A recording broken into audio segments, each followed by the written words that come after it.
Mega fans మన game changer సినిమాకి సంబంధించి అది బాగా ఆడాలనుకున్నారు, తమ ప్రయత్నం తాము చేశారు. ఆ టైంలో కొంత ఇబ్బంది ఎదురైంది. ఇటు వైఎస్ఆర్ కాంగ్రెస్ పార్టీ వాళ్ళు దానికి మీద సెటైర్లు వేయటం, ఒక రకంగా బాయ్కాట్ లాంటిది చేయటం, అంటే దానికి మధ్యలో జరిగినటువంటి తంతంతా చూసాం. వీళ్ళు ఒక సినిమాకి బాయ్కాట్ చేస్తే వాళ్ళు ఒక సినిమాకి బాయ్కాట్ లాంటి కథలు నడిచినాయి. అవన్నీ పక్కన పెడితే గేమ్ చేంజర్ అయితే దాంట్లో కీరా అద్వానీ మీద చాలా కోపం వచ్చింది వాళ్ళకి. ఎందుకని ఆ ప్రీ రిలీజ్ ఈవెంట్స్లో అంజలి పార్టిసిపేట్ చేసింది. అందులో ఇంకొక ప్రధాన పాత్రధారిణి అయినటువంటి అంజలి బాగానే తిరిగింది.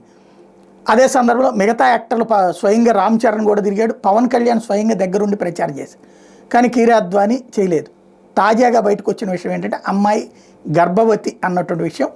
అందువల్లనే అది తన భర్త తాజాగా బయటగా అది అనౌన్స్ చేయడంతో అందరికీ అర్థమైంది. దాంతో ఇప్పుడు మెగా ఫ్యాన్స్ కూడా అమ్మాయి ఆరోగ్యంగా ఉండాలంటూ దీవిస్తున్నారు అన్నమాట.